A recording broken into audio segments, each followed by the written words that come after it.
Dans un pays qui peine à retrouver son intégrité territoriale, disent certains, et une souveraineté devenue incertaine, flirtant pratiquement avec une balkanisation, disent d'autres, est-ce que l'espoir est permis? Est-ce que l'espérance est de mise? Et Madame, Messieurs, très heureuse de vous retrouver dans le cadre de cette émission, la dernière pour l'année 2025, la première pour l'année 2026. Et pour m'accompagner dans cet exercice, nous avons le plaisir de recevoir dans le cadre de cette émission, mais en fait c'est lui qui nous reçoit dans ce beau bureau. J'ai le plaisir de recevoir quelqu'un qui est constamment sur le front médiatique, qui l'incarne pratiquement face à l'agression rwandaise, ce depuis plusieurs années. Madame, Messieurs, merci de recevoir avec moi le ministre de la Communication et des Médias, porte-parole du gouvernement, Patrick Muyaya. Bonjour et bienvenue. Bonjour madame. Meilleurs vœux. Merci à vous aussi. Merci de nous recevoir dans Avec plaisir. vos bureaux. C'est ma première fois de tourner ici. Et Dieu seul sait combien de fois j'ai cherché à avoir une interview. Tous les jours finissent par arriver. Bah ouais.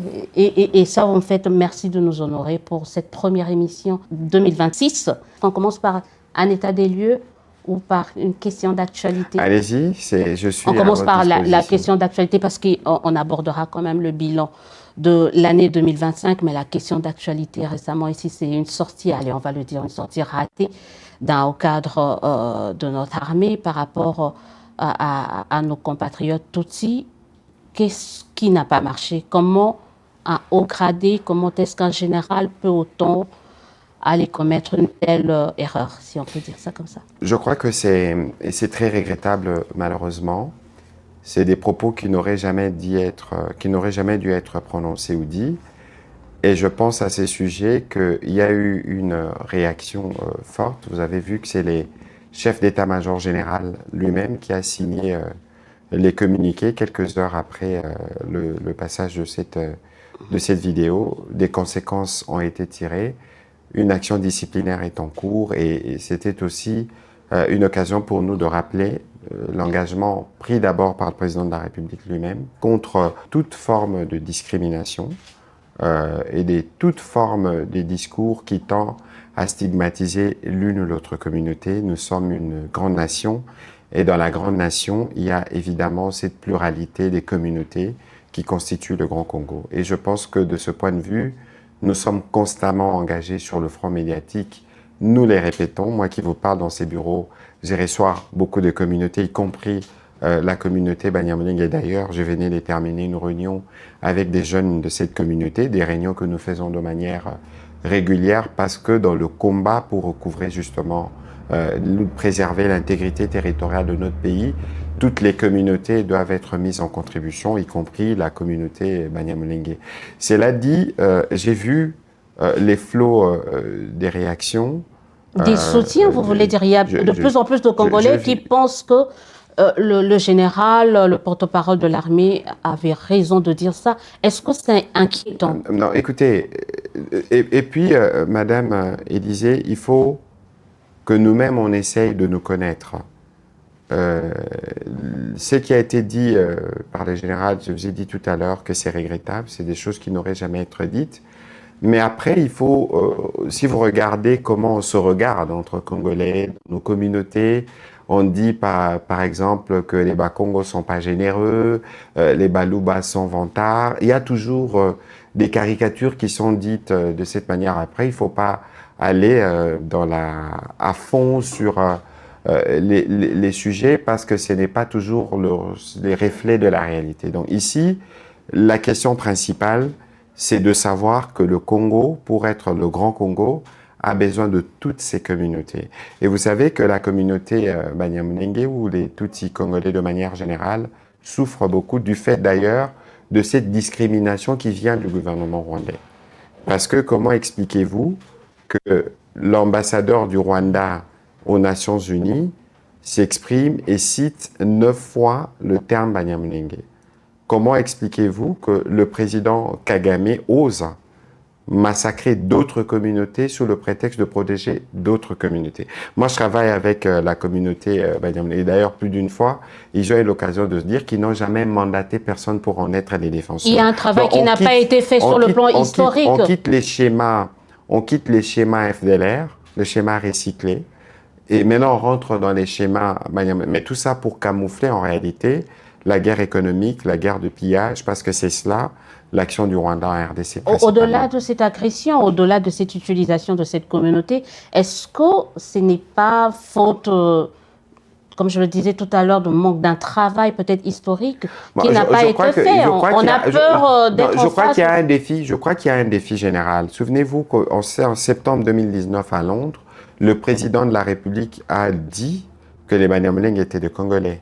Dans mon briefing du 22 février 2024, le président de la République nous avait fait l'honneur de venir répondre aux questions des journalistes. Il a dit et redit, c'est un extrait qui est diffusé quotidiennement sur la télévision nationale. C'est dire notre engagement à aller sur le sujet. Mais le président dit quelque chose, ses soutiens disent autre chose. Écoutez, il faut alors éviter de prendre de fausses références. Des fausses références et de prendre les avis des uns des autres comme une parole d'État. Ce que le général a dit relève de sa responsabilité individuelle, des conséquences ont été tirées. Mais attention, Madame Élysée Odia, ne nous perdons pas. Parce que les sujets principaux, et moi j'ai vu, on a pris note d'ailleurs des différentes réactions de nos partenaires occidentaux, mais j'aurais voulu voir, dans les mêmes élans, évidemment, nous tous, nous n'avons pas attendu qu'ils s'expriment pour que nous-mêmes nous puissions sanctionner et prendre des mesures contre les générales. Elles ne se sont même pas arrêtées là. Les mesures se sont poursuivies, y compris à la télévision nationale, parce que j'ai vu des allusions dangereuses, de gens qui veulent aller dans une généralisation, parce qu'il ne faut pas oublier que malheureusement cette question est constamment instrumentalisée par les Rwandais, qui veulent trouver par cet incident malheureux que nous regrettons, la porte d'entrée pour nous distraire en réalité de l'objectif principal.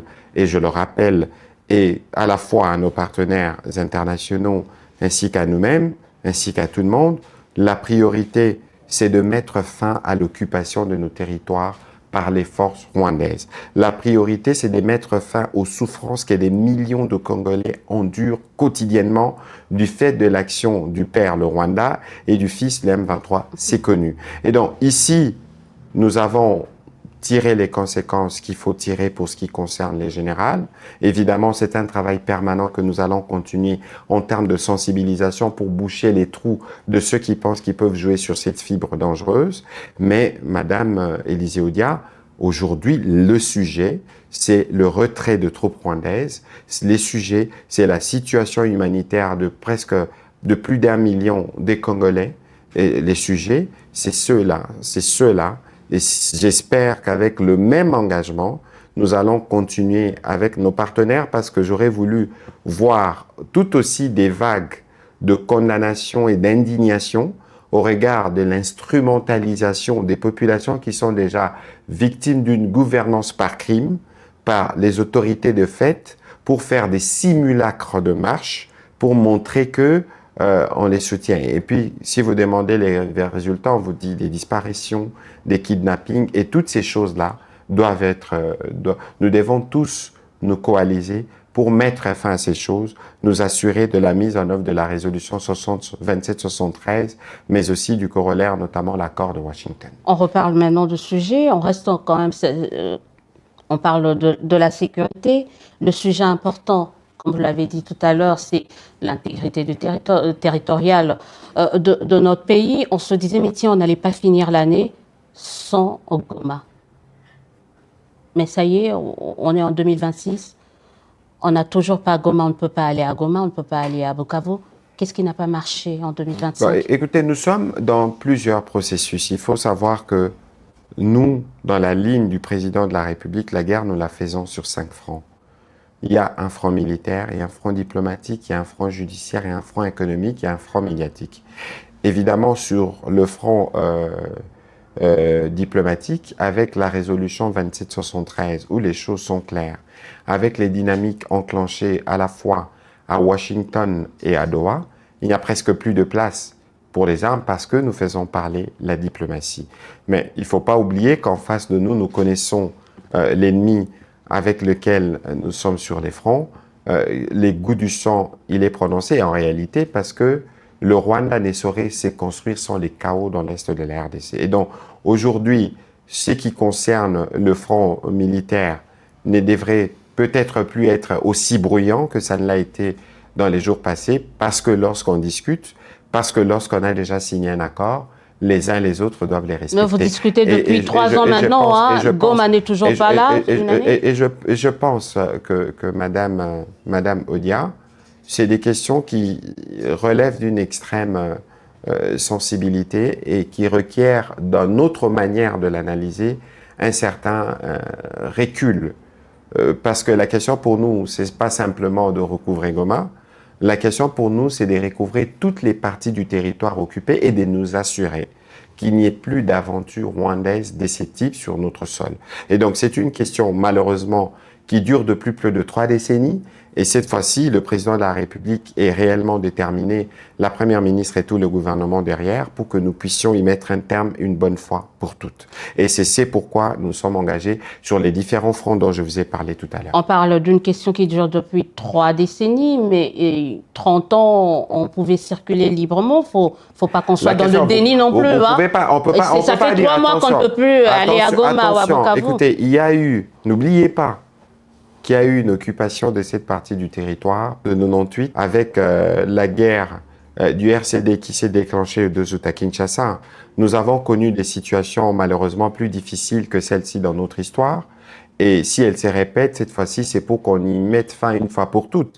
Mais malheureusement, Madame Odia, c'est là qu'il faut situer aussi la responsabilité de nous-mêmes, Congolais, par rapport à notre pays. Parce que les aventures du Rwanda le père ne sauraient prospérer s'il n'avait pas réussi à faire des mutations des fils durant l'histoire. Et c'est ce que nous avons constamment vu. C'est-à-dire que les problèmes, ils viennent quelque part de nous-mêmes aussi. Et donc, il faut qu'on arrive, nous tous, à savoir ce que c'est le patriotisme, à y donner du contenu pour que nous puissions devenir nous-mêmes, nous tous, le rempart contre les aventures rwandaises sur notre sol. Et je pense que de ces points de vue, il y a un travail qui a commencé, il y a un travail qui se poursuivra.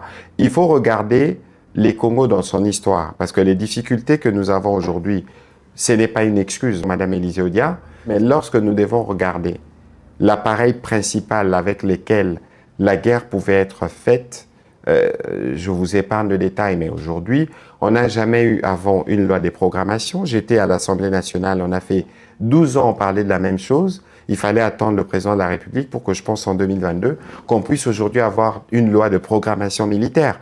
Et lorsque vous regardez les nombres de militaires que nous avons par rapport à la superficie du pays à sécuriser, les nombres de policiers que nous avons par rapport aux biens et aux Congolais qu'il faut sécuriser, vous voyez que nous avons des enjeux d'une grandeur énorme. Et cette crise doit nous remettre, nous tous, Congolais, nous permettre de nous remettre en question et de dire comment nous contribuons, nous tous, à construire un pays plus fort et plus puissant?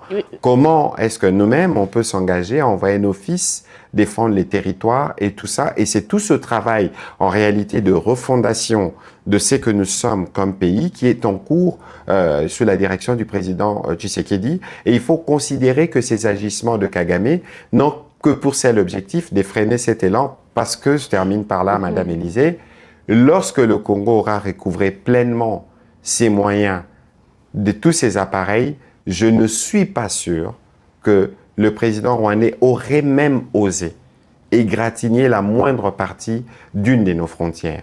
Nous avons l'histoire et nous avons l'avenir. Nous verrons bien ce qui va se passer. Les différentes questions que vous avez posées sur base de cette refondation auraient pu trouver solution via un dialogue, mais on en parlera tout à l'heure. On a l'impression, certains se disent, mais qui joue la montre entre vous et le Rwanda?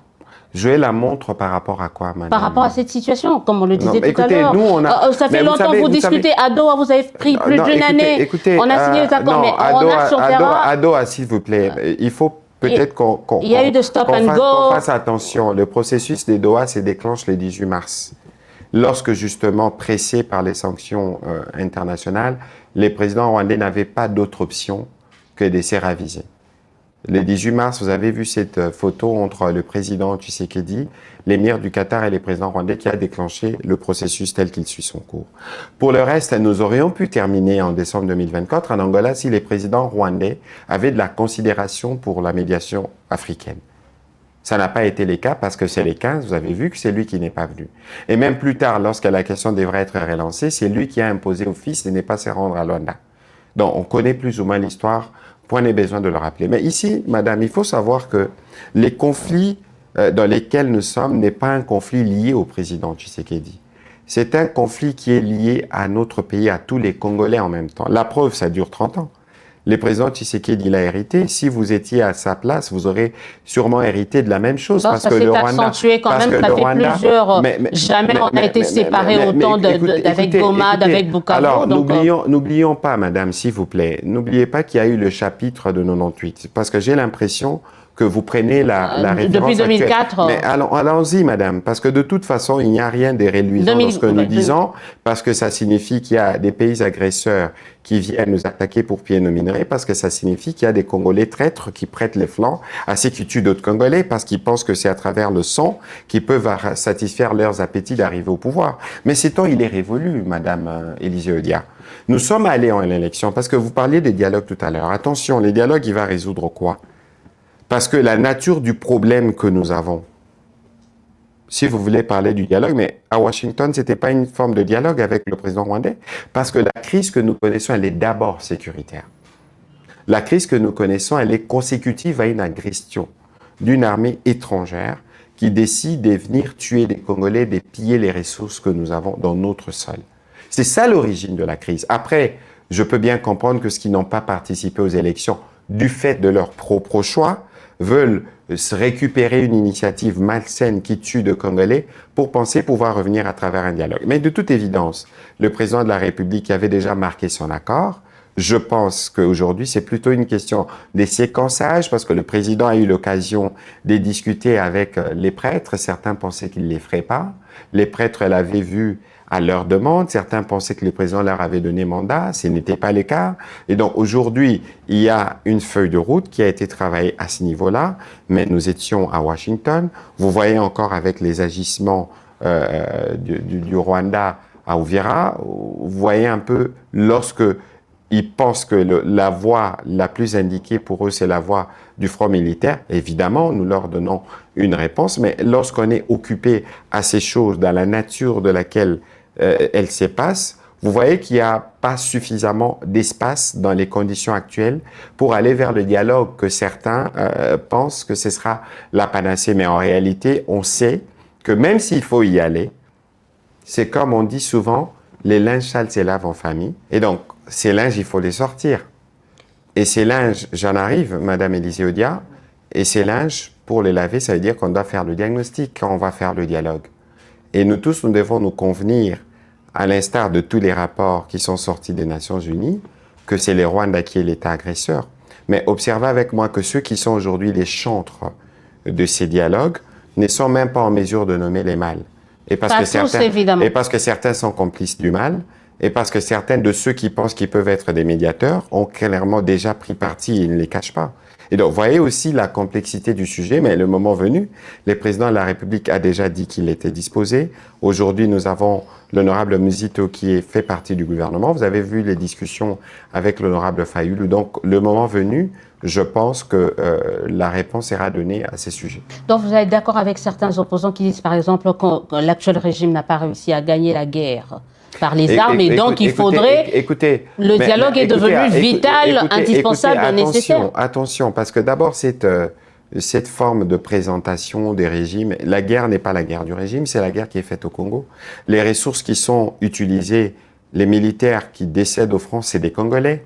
C'est des militaires qui n'appartiennent à aucun régime. Cette manière de voir le show, justement, c'est ça aussi il faut arriver à interroger les patriotismes des uns et des autres. Moi, je veux bien qu'on ne nous aime pas. Ils sont peut-être lucides, c'est une évidence. Il n'y a aucune lucidité lorsque vous pensez... On n'a rien récupéré en 3 ans. Madame, s'il vous plaît, je vous ai dit tout à l'heure, il faut cesser d'avoir une vue simpliste de ces sujets. Le président Tshisekedi aurait pu faire le choix de la complaisance comme par les passés, de laisser les Rwandais continuer ses aventures dans notre pays, de laisser les Rwandais piller nos ressources comme ils étaient, mais là, on a fait le choix d'en finir une fois pour toutes. Ça prend certainement du temps, mais nous sommes dans une dynamique qui va nous permettre de régler la question de manière définitive. Et bien, ceux qui pensent qu'ils peuvent se frotter les doigts de cette situation, d'abord, ils ne sont pas véritablement congolais au sens du terme, non pas au sens de l'esprit. Parce que lorsque vous êtes vraiment congolais, que vous tenez à votre pays, ce qui importe pour vous n'est pas d'abord ce que vous appelez entre guillemets régime. Parce que qu'on ne vous trompe pas, le travail du président Tshisekedi aujourd'hui, c'est de rendre la tâche plus facile à celui qui viendra plus tard. Et si cette question était réglée avant, si on avait pu nous restructurer, construire une armée véritablement républicaine, on ne ferait pas face à toutes ces situations. Et donc il faut, dans les chefs de certains, une certaine humilité, et il ne faut pas oublier que même si vous n'aimez pas le président Tshisekedi ou son gouvernement, mais il ne faut pas que votre haine de ce que vous appelez régime, entre guillemets, dépasse votre amour pour le Congo et le Congolais. Parce que si vous êtes animé d'un esprit patriotique envers le pays, envers un altruisme envers le Congolais, vous ne pouvez en aucun cas tolérer ou digérer ce qui se passe dans l'Est actuellement. Le patriotisme n'exclut pas la lucidité. Et qu'est-ce que vous entendez par la lucidité? Le fait de dire l'incapacité de nommer le mal. On termine 2025 sans Goma, sans Bukavu, avec une situation confuse à Uvira. Encore une fois, c'est ça, c'est justement cette vision simpliste que vous avez des choses qui sont complexes d'une situation qui dure 30 ans à répétition intervalle. Je ne voudrais pas reparler des AFDEL, RCD, CNDP et toutes les mutations du fils du Rwanda. Ici, madame, nous avons un ennemi qui est connu, qui pense, qui s'est construit sur le dos de la RDC et qui pense constamment il peut continuer à se construire en pillant les ressources de la RDC. Je vous ai parlé des francs, qu'on ne vous trompe pas, parce que malheureusement, comme il n'y a pas beaucoup d'intérêt sur ce qui est positif, mais madame, vous savez qu'il y a eu une enquête de Human Rights Watch ou des National Broadcasting Channel aux États-Unis qui vous montre comment les cimetières au Rwanda ont pris du volume. Est-ce que vous savez que les soldats rwandais, quand ils décèdent, ils n'ont parfois même pas droit à des obsèques? Est-ce que vous savez que tous ceux qui meurent au Congo, ils sont cachés parce que le président rwandais se camoufle devant son opinion. C'est pour ça que son opinion est inondée de fake news, parce que le Rwanda, c'est aussi la fabrique reconnue mondialement des fake news, des trolls qui produisent les mensonges matin, midi et soir, qui malheureusement est consommé par des Congolais. Mais faisons attention à nous-mêmes. Nous sommes dans un cycle. Je pense que le président Kagame n'avait jamais autant engagé des forces rwandaises sur notre territoire. On parle de 10 à 15 000 et même plus. L'opération qui s'est passée à Uvira, vous savez, ils ont commencé par tirer des missiles du territoire rwandais, à utiliser des drones kamikazes sur des cibles civiles. Et les gens veulent venir parler, entre guillemets, des lucidités. De quelle lucidité on peut parler si vous n'êtes pas en mesure d'analyser, de dénoncer, ne fût-ce que verbalement, les mal qui arrivent à vos propres compatriotes. Et vous avez l'ambition un jour, demain, de venir penser, diriger ce pays et apporter des solutions. Ceux qui ont dénoncé, ils vous diront que ceux qui ont dénoncé n'ont pas réussi à mettre un terme à la guerre. La question n'est pas, madame, écoutez, il ne suffit pas de dénoncer. Il faut faire attention. La question ici, lorsque vous dites que vous êtes Congolais, vous êtes demandeur du dialogue entre Congolais, parce que vous pensez que c'est en discutant qu'on arrivera à des solutions. Vous n'avez pas le minimum de courage du docteur Mukwege, de l'honorable Martin Fayulu, pour nommer le mal. Ici, le mal, c'est le Rwanda. Il y a des preuves, c'est documenté. Et c'est inacceptable. Mais il ne suffit pas de les nommer pour mettre fin à la guerre, c'est ça aussi. Mais madame, c'est là que vous ne faites pas un effort pour comprendre les cheminements de ma réflexion. Parce qu'une guerre ne se termine pas par un claquement de doigts. Nous étions à Washington, vous y étiez, quand on a fini, vous avez vu ce qui s'est passé à Uvira, vous avez suivi ce que nous on a dit, mais aussi ce qu'avait dit le secrétaire d'État Rubio. Il dit il y aura sûrement de up and down, mais ici nous avons un document qui cristallise ce que le président Kagame a toujours nié. Pourquoi il a signé avec nous un accord à Washington si le Rwanda n'était pas partie prenante de la guerre? Pourquoi alors il a toujours nié? Il nie le matin. Quand je vous dis c'est la fabrique mondiale du mensonge, on nie le matin, et puis le soir on va signer. Et on revient pour dire, bon là, nous n'y sommes pas. Et là, on revient, on dit FDLR. Après les FDLR, on dit Banyamulenge qui sont de Congolais. Mais alors, de quoi on parle? Et s'il y a des Congolais qui ne veulent pas comprendre que la réponse qu'il faut donner à Kagame, c'est une réponse qui part d'abord de nous-mêmes, de comment on définit notre patriotisme, notre rapport à la mère patrie, au-delà de ceux qui sont aux responsabilités pour le moment, alors on n'a rien compris. L'heure n'est pas dans le pourquoi, mais dans le comment. Le pourquoi, on connaît les causes, on connaît l'agresseur, mais comment on s'en sort? Mais je vous ai dit, madame, C'est ce qu'on je vous ai veut parlé dire, des c'est-à-dire différents comment fronts. on arrive... Je vais vous expliquer davantage parce qu'il me semble que vous ne voulez pas, soit que vous ne voulez pas comprendre, soit que vous Mais voulez je vous pose juste les questions que certains qui, beaucoup qui nous suivent mais maintenant, se la posent. difficulté que nous C'est ça. avons justement avec vous, parfois professionnels des médias, c'est que du fait de votre rôle de journaliste comme de lumière, vous devez être en mesure de donner des réponses vous-même. Et moi, j'observe malheureusement, parce que nous avons assisté récemment, j'espère qu'on y reviendra, On va aborder toutes ces à un questions. mensonge dit dans une église. Et vous tous, vous savez que c'était du mensonge, mais personne n'a pris le courage de venir dire parce que vous pensez que dénoncer un mensonge dit dans une messe de Noël par un chef de l'Église, vous pensez que les dénoncer va signifier soutenir, entre guillemets, le régime, pour utiliser votre terme. Mais c'est pour ça que nous n'aidons pas notre pays à avancer. L'accord qui a été signé à Washington, l'accord de partenariat stratégique, c'est pour le pays. On va parler de cette question. C'est pour vous dire justement, parce que vous parliez de comment de la guerre. Comment on s'en sort? Mais justement, je vous ai parlé du front militaire. Je vous ai parlé du front diplomatique. Laissez-moi vous parler du front judiciaire. Vous savez que depuis les débuts des aventures rwandaises sur notre sol, en 1994, après les génocides, des tristes mémoires, on n'a jamais eu ce que nous avons maintenant. Nous avons eu, grâce à notre plaidoyer, notamment au Haut Conseil des droits de l'homme à Genève, nous avons eu une mission d'établissement de faits. Aujourd'hui, nous avons une mission d'investigation. Une commission d'enquête internationale qui va établir et cristalliser les responsabilités principalement du Rwanda et de leurs pantins supplétifs. Ça, c'est un volet judiciaire. Nous sommes à Arusha contre le Rwanda. Nous avons les volets économiques. Mais vous pensez que pourquoi cette guerre en est arrivée à ce point? Parce que nous, on s'est réapproprié. Je vous épargne des chiffres que nous faisions dans l'exploitation de l'or. Lorsqu'on a créé DRC Primera Gold ou DRC Gold Trading. Le Rwanda, 40% du budget du Rwanda en ressources propres vient de la vente de l'or pris illicitement en RDC. Si aujourd'hui on atteint ces niveaux, ces pics, mais c'est parce que nous on veut nous réapproprier nos minerais et nous assurer que nous les mettons à disposition du développement de la RDC. Où est le mal?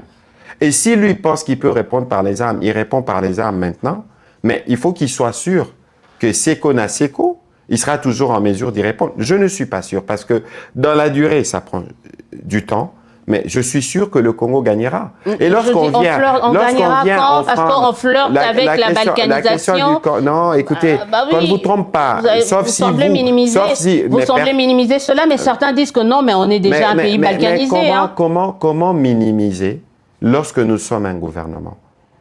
Je n'ai pas fait... S'il y a une partie du pays où j'ai le plus voyagé, c'est dans le Nord Kivu.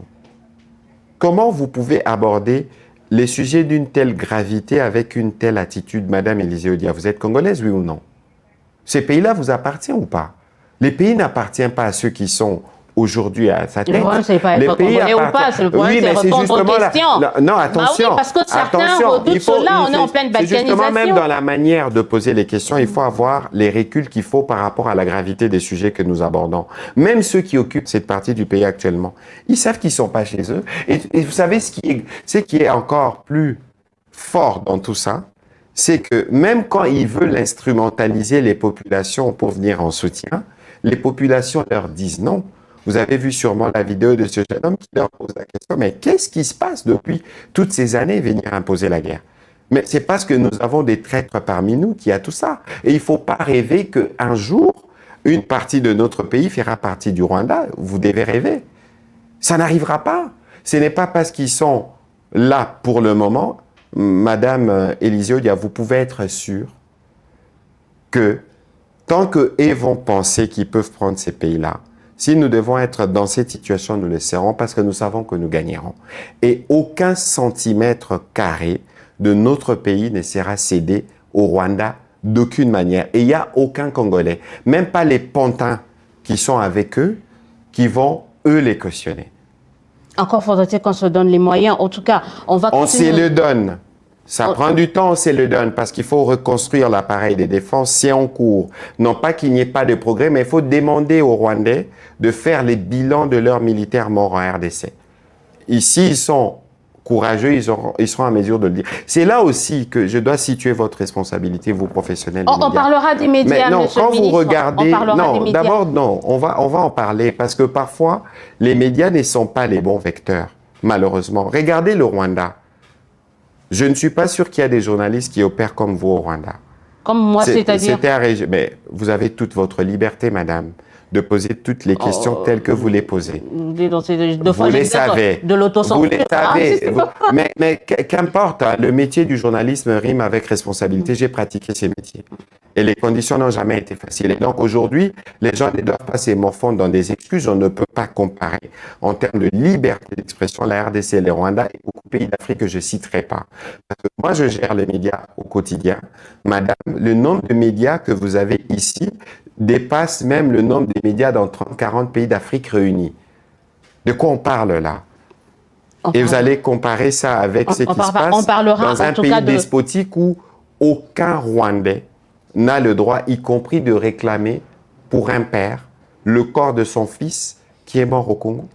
Au début de cette émission, je disais que vous incarnez le front médiatique. On parlera des médias et comment est-ce que les médias sont en train de s'approprier cette agression rwandaise. Mais on continue en disant, on parle de la sécurité. Il y a le phénomène Mobondo. On a suivi récemment quelqu'un de l'armée dire que c'est un phénomène qui s'est transformé désormais en une rébellion soutenue par beaucoup de personnes qui sont derrière le chef de l'État. Écoutez, de toute façon, il faut se faire une économie de surinterprétation des choses qui peuvent être... Évidemment, nous sommes en une période où, grâce aux nouvelles technologies, grâce aux réseaux sociaux, tout s'emballe. Aujourd'hui, au moment où je vous parle, je pense qu'il y a une réunion autour du VPM intérieur pour parler du sujet. Sur la question de la sécurité, nous avions évidemment, avec l'opération Goma, connu des progrès. Nous en parlons tous les vendredis en Conseil de ministres. Mais il y a encore un travail qui doit se faire. Parce qu'il faut en arriver à circonscrire les types des menaces ou les types des réactions qu'il y a sur le terrain. Et donc, aujourd'hui, il y a eu cette réunion avec les ministres de l'Intérieur. Nous l'avions déjà prévu. Nous aurons l'occasion, en début d'année, de refaire le tour de toute la situation sécuritaire du pays pour mieux vous édifier. Alors, il ne faudrait pas, sur des sujets de sécurité, se fier à des déclarations que vous avez, encore que vous êtes journaliste. Il y a toujours besoin de recouper des choses, même voilà pourquoi on vous pose la question, parce que là, on a suivi. Et moi, je viens de vous dire, vous dire qu'aujourd'hui, il y a eu une grosse réunion interministérielle autour du VPM intérieur. Je pense que le compte rendu doit déjà être disponible. On aura l'occasion avec lui de revenir dans un exercice de redevabilité bien dédié pour vous donner les détails de cette situation. Le grand succès de la RDC en 2025, il était diplomatique sur fond de cet accord de Washington, si on peut dire ça comme ça. Alors là, je reviens avec cette citation de quelqu'un qui a soutenu les propos tenus le réveillon de 24, le réveillon de Noël, le propos de Monseigneur Fulgence, l'évêque Fulgence Monteba. Il dit c'est exactement ce que les Américains ont fait dans tous les autres pays où ils ont été présents, que ce soit leurs grandes entreprises, ils obtiendront tous les minéraux critiques, les exporteront vers les États-Unis, rapatrieront également les revenus, les profits vers l'Amérique. Il s'agit du directeur de l'Institut Denny Haller pour la paix de la Conférence des évêques catholiques d'Afrique australe, qui dit au final les propos de Monseigneur, le président de la CINCO, Fulgence Monteba, qui dit tout haut que l'accord de Washington, c'est en fait en réalité l'hypothèque des minerais congolais ou l'hypothèque carrément de la RDC. C'est vrai. Mais vous serez plus cohérente en disant qu'il a parlé de 99 ans. Et il a insisté sur 99 ans. Mais je suis d'ailleurs tellement confortable sur le sujet que vous-même, vous pouvez lui répondre. Vous avez lu l'accord, vous avez été à Washington. Où est-ce que vous avez vu 99 ans dans les textes? Je suis dans l'hypothèque. Hein. Mais s'il vous plaît, soyons cohérents. Parce que vous avez parlé justement de Monseigneur Fulgence. Je n'ai pas coutume de répondre à des individus ni à réagir à des commentaires. Mais ceci est extrêmement grave dans la symbolique, parce que c'était le soir de Noël, où on est censé être en communion. Je n'ai pas lu dans cette homélie, ni entendu des mots pour nos populations ouvira. J'ai très peu entendu une préoccupation pour ceux-là. Mais j'entends 99 ans, vous avez entendu 99 ans. Madame, l'accord est là. Consultable sur les sites internet du ministère de la Communication ou du département d'État depuis le jour de sa signature. Où est-ce que vous avez vu 99 ans? Pourquoi vous, Madame Élisée Odia, n'avez pas répondu à Monseigneur Fulgence de votre position de journaliste? Jusqu'à preuve du contraire, c'est moi qui mène l'interview. Attention, la question, c'est pas vous qui menez l'interview. Je sais que ici, vous avez tendance à vous rappeler de votre premier amour, mais pour l'instant, je suis désolé, je connais la tactique pour échapper. Mais non, mais madame, je sais que... dites-moi, comme journaliste, vous avez une responsabilité dans cette société ou pas? Lorsque visiblement vous voyez qu'un homme d'église dit des choses qui sont pas vraies, est-ce qu'il faut simplement attendre que le ministre de la Communication vienne fixer l'opinion, ou vous-même, comme société civile, gardien des équilibres sociétaux, vous pouvez venir, écoutez, moi, Madame Élisée Odia, j'étais à Washington, j'ai lu les différents accords, j'ai jamais vu 99 ans nulle part. Parce que le prêtre, si je peux me permettre, Monseigneur, il s'est mis à la tête d'une machine des désinformations. Et comme malheureusement, c'est aussi cela votre responsabilité, on nous reviendra, ou notre responsabilité, on nous reviendra, la désinformation. Et comme c'est cela la principale source d'information pour beaucoup d'entre nous, parce qu'on a toujours tendance à suivre de mauvaises nouvelles ou ce qui n'est pas vrai, mais beaucoup de gens, les peuples de Dieu, a malheureusement été trompé. En l'occurrence, par des propos qui ont été tenus par un homme des dieux pendant un office religieux le soir de Noël. C'est extrêmement grave pour que vous qui étiez là, comme journaliste, vous puissiez dans vos tribunes respectives dire, écoutez... L'un n'exclut pas l'autre, monsieur le ministre. Je ne sais pas pourquoi vous voulez nous Je ne vous ai pas entendu, je ne vous charge. L'un n'exclut pas l'autre. Ne considérez pas que c'est vous que je cible. Non, de manière je parle générale, de nous en tant que journaliste. Je parle de votre pourquoi rôle, vous nous parce chargez? que justement, de par ma position, j'ai été là où vous êtes. Je suis là où je suis. J'ai été au Parlement. Je suis dans une position qui me permet aujourd'hui de situer, madame, qu'on ne vous trompe pas, dans la construction d'un pays. Il y a une part de responsabilité dévolue à toutes les couches. Je vous donne un exemple. Vous verrez jamais, jamais, sur une télévision américaine, le sang d'un Américain, blessé ou tué. Ces journalistes-là n'ont pas attendu que ce soit le gouvernement qui vienne leur dire. Mais par respect, ils ne montrent pas du sang. Ne vous trompez pas. Les journalistes français, les journalistes américains, au-delà du fait qu'ils sont journalistes, tiennent compte de leur appartenance à leur pays. Et en l'occurrence, l'accord ici n'est pas l'accord du président Tshisekedi, c'est l'accord de Congolais. Madame, l'accord a été préparé savamment par des techniciens congolais, des experts. En vase clos, en fait. Un accord qui engage.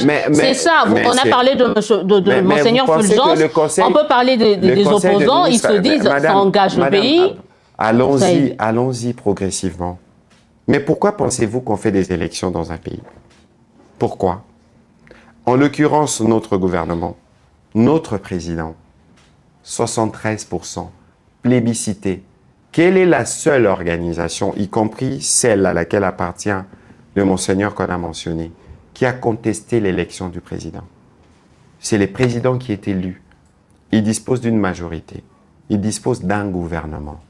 Et c'est le gouvernement qui a la mission d'accompagner les présidents de la République dans sa direction du pays. C'est constitutionnel.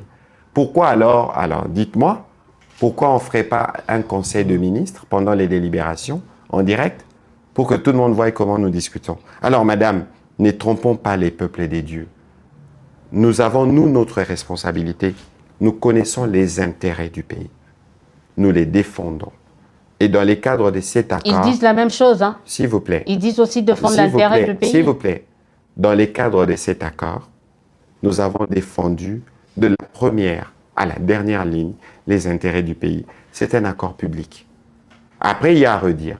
Hier, nous discutions avec le VP Moukoko parce que nous avons préparé une brochure qui réunit tout ce qui a été fait à Washington.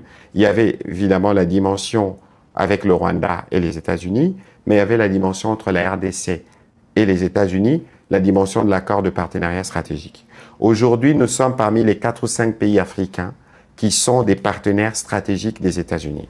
Dans cet accord, il ne s'agira pas que de mines, il s'agira d'éducation, il s'agira d'innovation, il s'agira de renforcement de la gouvernance, il s'agira d'être sûr que du côté congolais, avec ce que nous pourrons apporter sur la table, nous bénéficions de l'expertise ou de l'expérience américaine. Dites-moi, quel est le seul pays au monde qui s'est développé tout seul? Le Japon, qui est sorti de guerre en 1945, a été reconstruit grâce aux Américains. Après la guerre en Europe, il y a eu le plan Marshall. Mais pourquoi les gens doivent aujourd'hui penser que nous ne sommes pas en droit? Les Américains, si vous lisez la dernière note sur la stratégie américaine, vous allez voir que dans leur priorité, c'est de sécuriser la chaîne d'approvisionnement des minerais stratégiques. Nous sommes dépositaires de minerais stratégiques. Et ces minerais stratégiques que nous n'utilisons pas, nous, au quotidien, dans nos applications quotidiennes. Eux, ils en ont sûrement besoin plus que nous pour leur industrie de défense de haute technologie. Mais pourquoi alors nous, on va s'y refuser? Pendant qu'on a la possibilité, avec eux, de voir comment on donne vie au projet Inga 3. Le grand Inga, c'est 44 000 mégawatts. Et si on va les développer dans d'autres phases, on donne l'électricité à tout le Congo, à tous les continents. Pourquoi les seuls pays africains qui disposent de 9 frontières ne peuvent pas aujourd'hui embrasser une opportunité de développement économique qui permette aux uns et aux autres d'avancer? Madame, cet accord, vous devez vous l'approprier. Vous devez vous l'expliquer. Parce que dans son application, ça prendra peut-être 2-3 ans. Il faut étudier les projets, les listes des projets qui seront transmises. Il faudra faire des études. Et puis, le temps qu'on pose la première pierre pour commencer un projet, ça peut arriver dans une année. Mais le président Tshisekedi, le temps qui est le sien pourra s'épuiser. Mais l'accord ici produira des effets pour 30 ans, 40 ans, 50 ans au bénéfice de Congolais. Où est les problèmes? Où est les mal? Est-ce que pour ces personnes-là de s'opposer, est-ce qu'ils ne sont pas légitimes de se poser la question? Écoutez, nous avons, je répète encore une fois, et gardez cette règle aussi pour vous. Pour vous, ceux qui vous suivent, ou ceux qui nous suivent, ceux qui nous suivent. Non, écoutez, madame, vous savez... Quand vous parlez vous, c'est ceux qui nous suivent. Vous et ceux qui nous suivent. Il ne faut jamais compter sur la bonne foi des personnes de mauvaise foi. Nous, lorsque nous faisons nos briefings de redevabilité, vous étiez avec nous à Washington. Avant la signature, nous avons fait un briefing. Après la signature, nous l'avons fait. Nous avons conçu tout un plan d'explication aux Congolais, mais nous avons été bousculés par les événements d'Uvira parce que ça nécessitait une grosse attention. Mais maintenant, Madame Odia, où est les mal dans tout ça? Nous, on n'attend pas que les gens nous posent des questions. Nous venons devant vous dans des exercices inédits en direct, où vous avez la possibilité de challenger les membres du gouvernement directement. Et sur cet accord, il est prévu des mécanismes qui peuvent permettre de retoucher l'un ou l'autre point. Pour des personnes de bonne foi, j'ai vu sur les réseaux sociaux, à la suite justement du recadrage que j'avais fait au Monseigneur, j'ai vu certains sociétés des jésuites réagir. Dans un sens, l'interpellation était ceci, cela, mais j'ai vu aussi un compatriote, un certain Trésor Luindula ou encore un certain Ikalengunda, c'est des compatriotes, mais qui ont bien compris et qui ont bien circonscrit cet accord, c'est une affaire de Congolais. Nous, on a fait notre part comme gouvernement. Nous l'avons amené et ne vous inquiétez pas, en mars, article 214 de la Constitution, l'accord sera soumis à ratification et nous avancerons. Mais de quoi on parle justement? Voilà, là c'est l'information que vous nous donnez, c'est l'exclusivité de cette émission. Mais on va parler quand même. Mais ceux qui, madame, c'est pour ça que j'insiste en disant, on ne peut pas compter sur la bonne foi de personnes de mauvaise foi. Parce que lorsque, malheureusement, les propos de Monseigneur ressemblent à un lancement de campagne de désinformation avec de relais qui ne viennent pas nous dire qu'ils ont lu l'accord, qui ne viennent pas faire des observations sur le contenu de l'accord, mais qui restent dans une forme des postures politiciennes. Mais certains d'entre eux aspirent à venir aux responsabilités demain. Si le peuple congolais leur donne grâce d'arriver, vous êtes sûr que demain ils diront « on va réviser cet accord lundi, mardi » ? Je ne suis pas sûr. Alors, ne vous laissez pas tromper par ceux qui sont dictés par des impératifs politiciens, là où nous, on a pensé cimenter l'avenir de notre pays en ayant un accord de partenariat stratégique avec les Américains, autant on en a avec la Chine. En tout cas, ensemble, vous partagez quelque chose, vous avez quelque chose en commun, c'est l'amour du Congo, parce que tous parlez au nom de l'amour, mais chacun voit un peu cet amour. Écoutez, on va pas préjuger des uns des autres, voilà. Mais vous savez, l'amour du Congo, on l'exprime. Vous voyez la sagesse des Salomon. Souvenez-vous de cela. Et je pense que très peu sont en mesure de faire preuve de cette immense sagesse. Parce que justement, nos intérêts égoïstes valent plus que les intérêts pour nous de voir notre pays uni. Sinon, on ne s'offrirait pas, pour certains, comme on s'est offert à ceux qu'on a combattus hier. En diplomatie, il y a quelque chose qui s'est passé il y a quelques jours, c'est avec la Grande-Bretagne, l'Angleterre, par rapport à au rapatriement, pas rapatriement, je sais pas, au retour de certains de nos compatriotes là-bas. Est-ce qu'un compromis a été trouvé? Qu'est-ce qui a été mis en place? Nous sommes en voie de trouver un compromis. D'ailleurs, j'ai sorti un communiqué hier. Évidemment, travailler avec les services des affaires étrangères et du ministère de l'Intérieur. Les Britanniques, comme beaucoup de pays, ont exprimé les besoins d'organiser un retour de ceux qui sont irréguliers dans leur pays. Nous avons eu l'occasion dans nos différents échanges de leur rappeler que les droits humains devraient être respectés et que les conditions de rapatriement devaient se faire en fonction de ça. Nous avons des bonnes relations, de bonnes discussions qui continuent. La Première ministre était à Londres en septembre, j'étais dans sa délégation. Nous avons rencontré à ces propos des responsables britanniques et nous sommes en phase d'atterrissage et nous sommes sûrs que nous allons y arriver. On a peur que des non-Congolais puissent être rapatriés au regard de la... C'est-à-dire des personnes à nationalité douteuse, c'est ce qu'on a appelé. Les non-Congolais ne seront pas concernés. Mais on parlait des nationalités douteuses, c'est ça le point de fixation. De toute façon, il y aura des processus, des discussions au niveau du ministère de l'Intérieur qui a des services, notamment la DGM. Et on verra comment régler la question. Mais madame, vous savez, le Congo est un pays appelé à être grand. Et la grandeur du Congo sera aussi la grandeur de l'acceptation de nos différences en termes de communauté. Aujourd'hui, la force des États-Unis, c'est le melting pot. Il ne faut pas craindre le fait qu'il y a des personnes qui viennent d'ailleurs, qui veulent choisir le Congo comme deuxième patrie. Il ne faut pas le craindre. Au contraire, il faut voir comment les intégrer. Nous avons un territoire qui est celui qu'il est. Mais rapatrier un Congolais qui n'est pas Congolais, c'est autre chose. Hein? Non, attention. Sur ça, évidemment, il y a un processus de contrôle. Ne vous inquiétez pas, il y a toujours possibilité de vérifier lorsque vous êtes Congolais. Parce que comment vous atterrissez à Londres de manière irrégulière? Si vous n'y êtes pas né, vous y êtes arrivé par quel tact? Vous venez d'où? Mais toutes ces choses, c'est des choses qui sont vérifiables à travers le service, notamment la DGM. Notamment la DGM, on va parler rapidement de questions. Moi, je voulais que vous puissiez nous dire, sur le plan économique, quel a été le fait marquant. Écoutez, je pense que sur le plan économique, nous avions des objectifs dès départ. Les objectifs du président de la République, 6 engagements, préservation du pouvoir d'achat.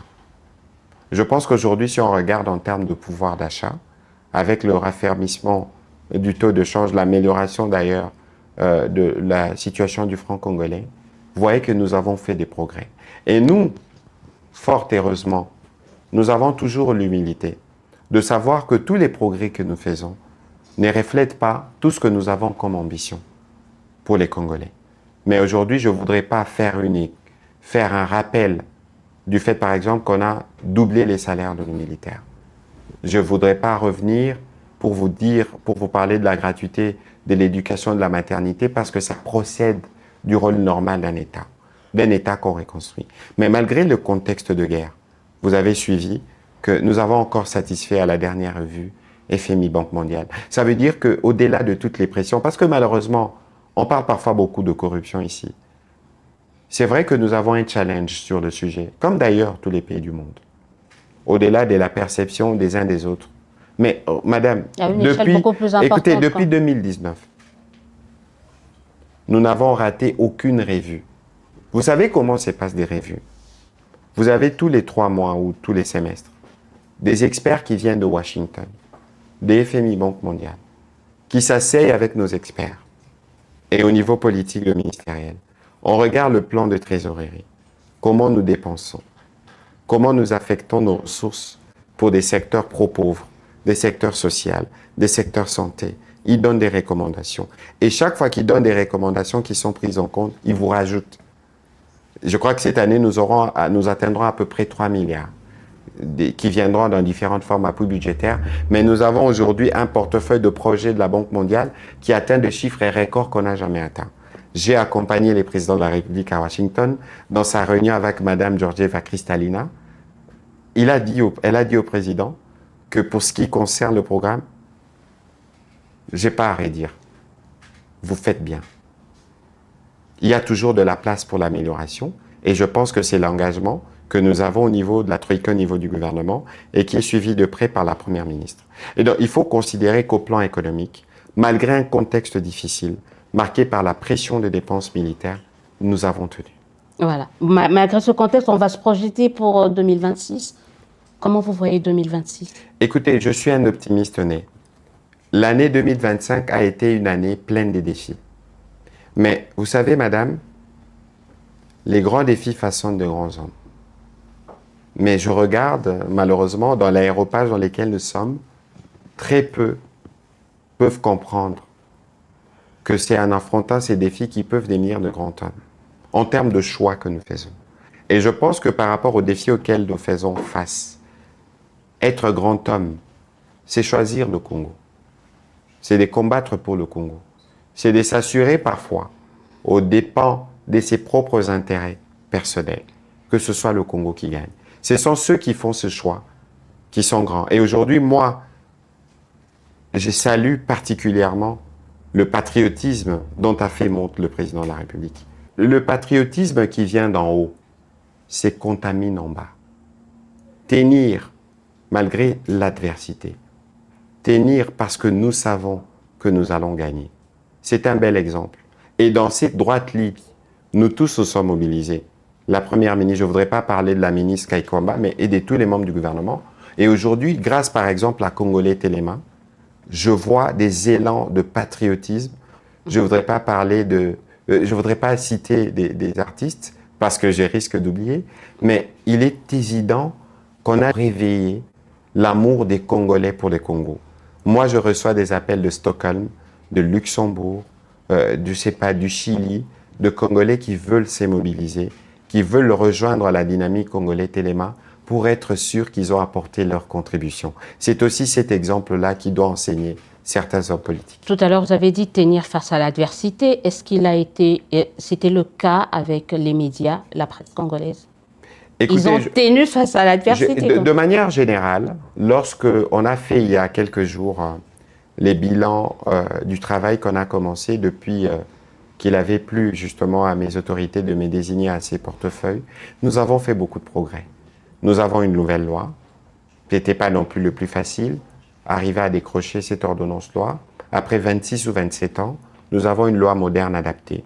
Évidemment, il faut faire le combat pour sa pleine application, surtout dans les volets qui concernent l'arrestation de journalistes. Il y a de l'espace pour l'amélioration.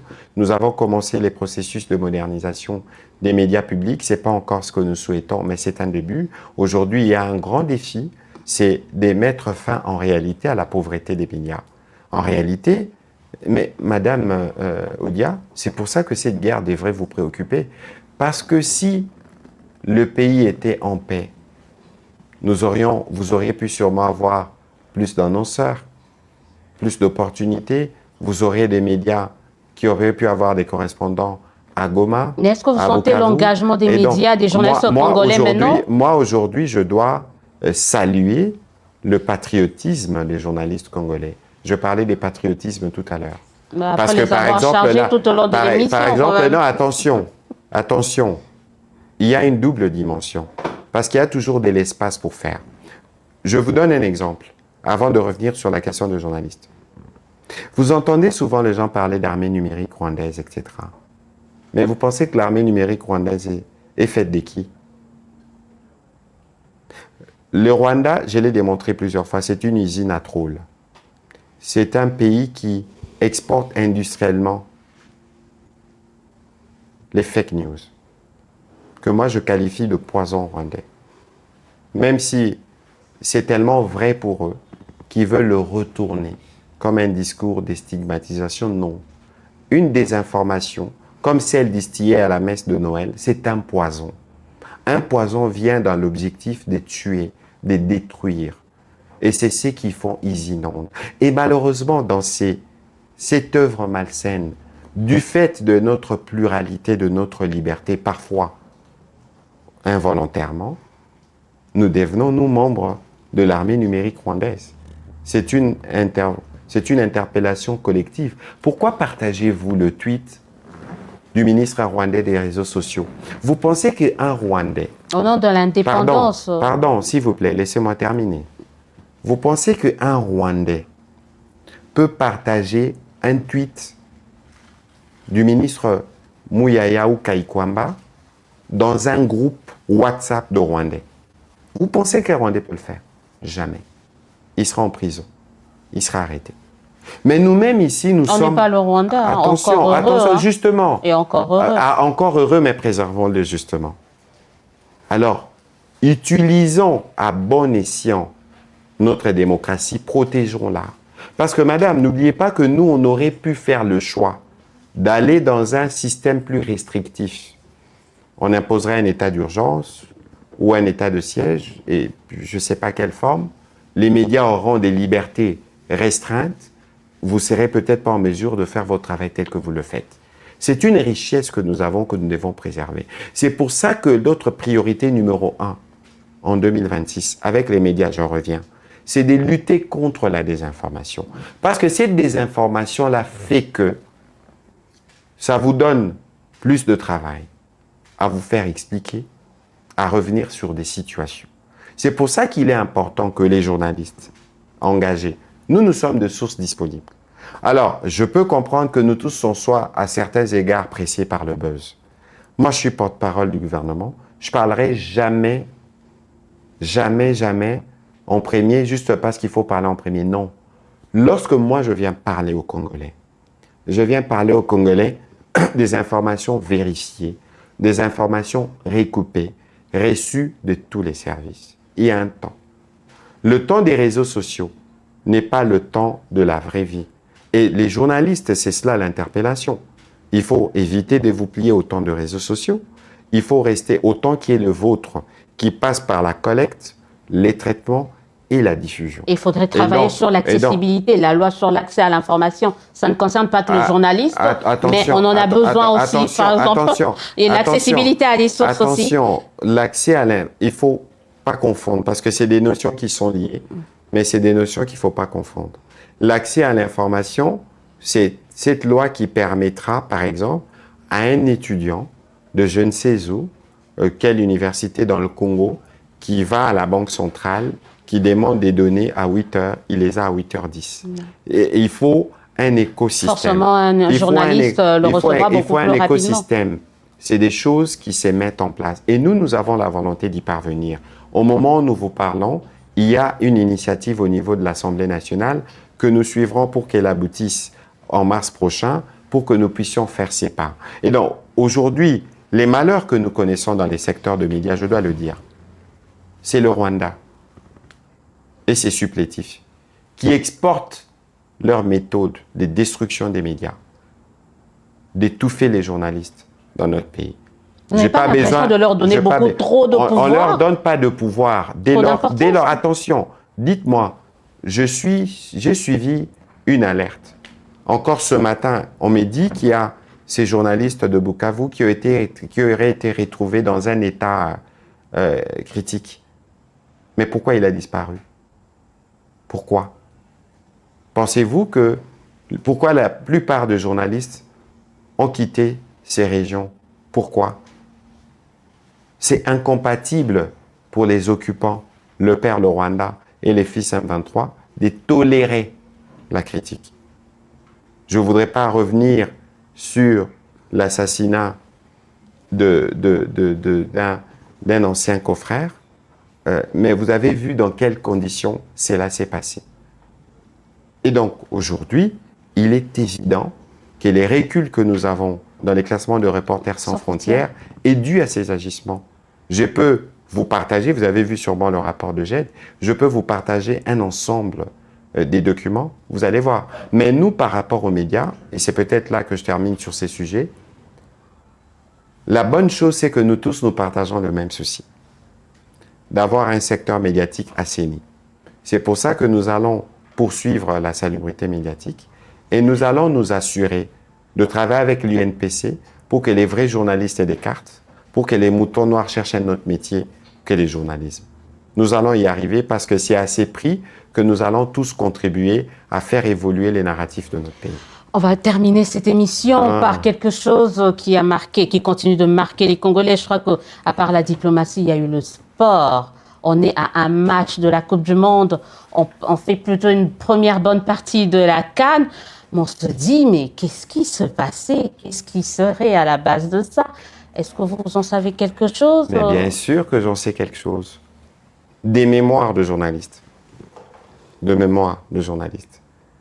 Avez-vous vu un président autant impliqué dans les sports que le président Tshisekedi?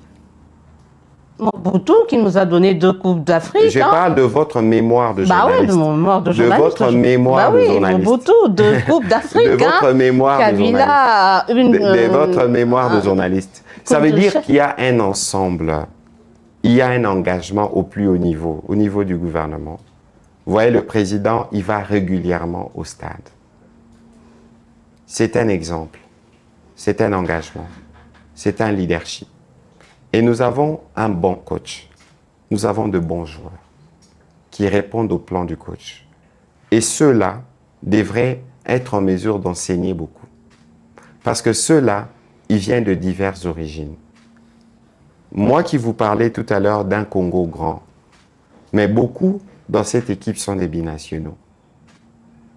Mais pourquoi nous tous, quand on les regarde, on les applaudit? Pourquoi? Parce qu'ils nous reflètent. Vous voyez?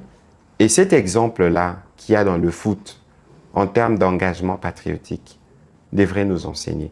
Nous, aujourd'hui, on ne va pas nous enorgueillir parce que nous faisons notre part. On devrait d'abord, d'ailleurs, faire davantage parce qu'on n'a pas des talents que dans le foot.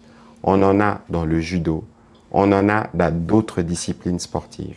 Mais aujourd'hui, les résultats auxquels nous parvenons et les résultats auxquels nous parviendrons, c'est les résultats de cet investissement soutenu, de cette confiance que nous avons à travers le ministère de Sport à l'entraîneur, de cette confiance contagieuse que l'entraîneur a envers le joueur, de cette responsabilité qu'ont les joueurs lorsqu'ils sont sur le terrain. Et vous savez, madame, il y a quelque chose de formidable dans le foot. Au-delà du fait de la démocratie et de la pluralité de communautés, parce que ces footballeurs-là, si vous devez les placarder sur la carte de la RDC, vous verrez peut-être des signaux rouges partout lorsque vous regardez l'équipe. Et certainement d'autres qui ont des parents peut-être étrangers. Mais dans le modèle du football, ici on dit, j'ai rigolé lorsque j'ai vu ces coachs nigérians dire « Ah, les vaudous ». Mais le vrai vaudou, entre guillemets, que vous pouvez avoir, que ce soit vous dans votre vie, ou les sportifs sur le terrain, c'est le mental. Ces joueurs savent pourquoi ils doivent gagner. Ces joueurs savent pourquoi quand je perds une balle, je dois la récupérer. C'est cet engagement-là que nous avons autour du président. C'est cet engagement-là que nous transmettons quotidiennement aux Congolais. La guerre, vous pensez que ce n'est qu'une affaire de gouvernement. Mais lorsque dans votre téléphone, vous dites « halte au poison rwandais », tous ceux qui viennent des réseaux rwandais, des influenceurs rwandais, qui produisent des mensonges pour nous diviser, j'ai dit non. Vous aurez fait preuve d'un engagement. Vous aurez fait preuve d'un engagement, en tout cas, mais on salue les léopards qui redonnent la fierté à toute une nation, à tout un pays et à tout un peuple. En tout cas, on est fiers de vous. On va clôturer par une toute dernière question. Ça sera un vœu, un seul, pour 2026, pour le pays. Écoutez, il n'y a pas de vœu pour le pays, la paix. Voilà. C'est évident. Voilà. Un seul vœu, la paix, c'est tout ce qu'on veut, c'est tout ce qu'on souhaite pour le pays.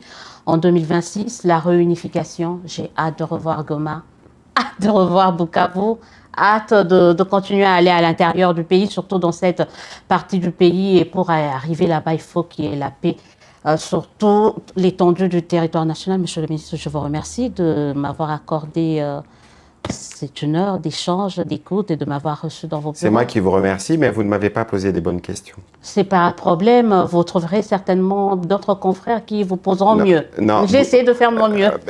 Mais on va terminer sur cette boutade parce que justement, on n'a pas parlé du fond du sujet. Malheureusement, dans les médias, c'est une remarque générale, on accorde très peu d'espace pour ce qui vaut réellement pour les Congolais.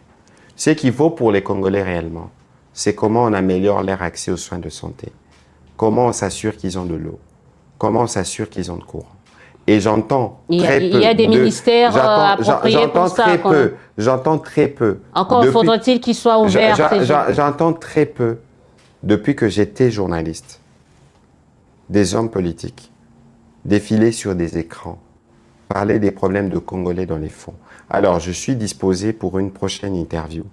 Mais cette interview, on fera un effort pour ne pas parler des événements, pour ne pas parler de l'actualité, mais pour parler de comment nous, sous la direction du président Tshisekedi et de la première ministre Souminois, nous plantons les graines pour la renaissance du Grand Congo. On peut faire mieux. Faites-nous la commission auprès de vos camarades ministres pour qu'ils soient de plus en plus présents secteur par secteur. On peut commencer à prendre... Je vous ai d'abord parlé... On comprendra. Je vous ai d'abord parlé de moi. On prendra au-delà du briefing, évidemment. Parce que je sais que vous recevez régulièrement les ministres, certains membres du gouvernement dans vos briefings, mais faites-nous... Mais la question n'est pas celle-là. Faites-nous la commission, oui, comme ça ils viendront aussi faire la redevabilité. À condition. En tout cas, on n'a pas le monopole de toutes les questions. On va laisser au public, à ceux qui nous ont suivis, juger si les questions étaient bonnes ou pas. Et moi aussi, je l'avoue, je n'ai pas obtenu les réponses que je voulais. Mais qu'à cela ne tienne, c'est de bonne guerre. Je vous remercie d'avoir été nombreux à nous suivre dans le cadre de cette émission, la dernière de 2025 et la première de 2026. Continuez à nous suivre sur B1 mais également. Essayez de vous abonner massivement sur notre chaîne YouTube. Il y a Élysée Odia TV. On vous présente nos vœux le meilleur pour cette année, qu'on veut une année de paix. On se dit au revoir et à très très bientôt.